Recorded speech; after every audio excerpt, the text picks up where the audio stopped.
Good day, everybody. Today I'm going to be showing you how to play the board game, the Monopoly Pizza Game.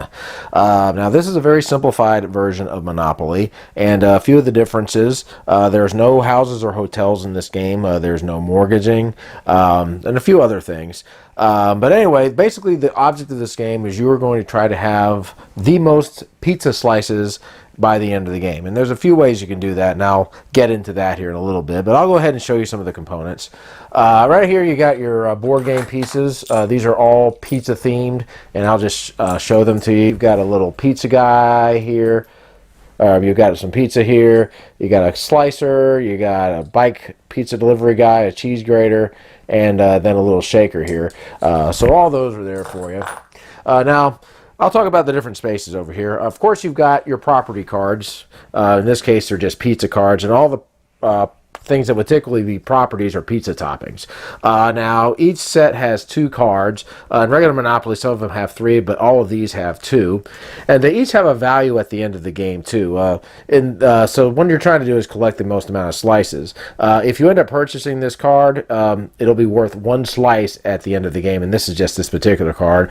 But if you have both of the cards here in the color set, they're going to be worth 3 slices for this set. Now, this is going to be the cheapest right here, but as you go along the board, they're going to get more expensive to buy, all the way up to the sausage and the pepperoni. So once you get to that, you're going to see that the value is going to go up for this. So this is going to be worth 5 slices at the end of the game.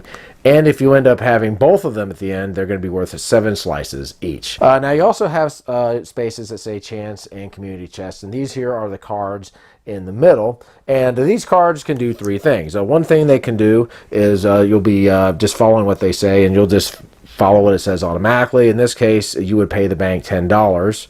There's another one that will have a little dice thing here, and it's kind of like it says you take a pizza making class, roll both dice. If your combined total is this, you'll end up doing this. If your combined total ends up like this, you'll end up doing this. And there's several cards like this in the chance and community chests. And there's also some cards that you can play later. Here's an example. This one says keep this card until you're ready to use it. And it says take another player's complete color set. So that can be very handy. And the community chest cards are fairly similar. They just say different things. And anytime you land on chance or community chest, you'll go ahead and draw those. Now, with the delivery spaces, you can pay to travel to any space. You would just pay $10 to move to any space before the next delivery space, and after that, you'd pay an extra 10. So this would be 20 to get to this one. This would be 30 to get to this one. This would be 40 to get to this one, etc. But you can travel to any space on the board. You can get to jail if you land on the go to jail space, and there's also cards that will allow you to go to jail. And also, you're not going to be able to collect money if you pass go. Now, there's also a space that says just visiting below the jail. Nothing happens if you land on that. And you can get out of jail in one of 3 ways. You can either pay $15 and get out automatically. You'll have 3 turns to try to roll doubles, and if you do roll doubles within those 3 turns, you'll move, say you roll double fives, you go ahead and move 10 spaces along the board, and you get out for free that way. Or if you had a get out of jail free card, they'll be in the decks. You can go ahead and just play that card and get out that way. And that's one of the cards that you're going to be able to hold on to. With free parking, nothing's going to happen. And anytime you land on or pass go, you're going to collect $20 in salary. Now, everybody's going to start with $100, and there's 3 different denominations. There's 5s, there's 20s, and there are $100 bills. And then you have here the pizza slices. And all these pizza slices have different amounts on here, and some are positive and some are negative. And I'll talk about how you'll get these slices here in a little bit, but there's one that says +1, here's one that says -1, here's one that says +2, and there's some different amounts of them in here, but ultimately you're going to be collecting these things, and they're going to count towards your final total at the end of the game, and you want to try to get the most amount of pizza slices. And what you'll do is you'll count the slices along with the values of the cards here when the game ends. So let's say I went ahead and I rolled, and I'm going to roll a 5. So I'm going to grader. I'll go 1, 2, 3, 4, 5, and I land on pineapple. Now, pineapple is currently unowned, and if I wanted to buy it, I just simply would have to pay $15 to the bank, and then I could go ahead and pick up this card. Now, if somebody ends up landing on this space right here, what's going to happen is he's going to go ahead and pay me the cost to try my pizza, which would be $15. So he'll pay me the $15, and then both of us are going to take a pizza tile. So he'll go ahead and take one, and he gets a +1. So he had a good experience with my pizza. I'll go ahead and take one. I got a +2, so I had a really good experience with this pizza. You'll also get a chance to draw pizza slices using the Chance and Community chest cards.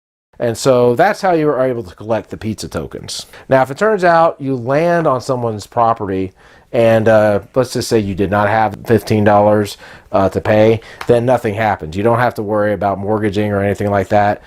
There's just no pizza trying experience, so nothing happens in that case. And of course, the standard Monopoly doubles rules apply. If you end up rolling doubles, you'll move that amount of spaces and then you'll roll again. But if you end up rolling 3 doubles in a row, you're going to end up going to jail.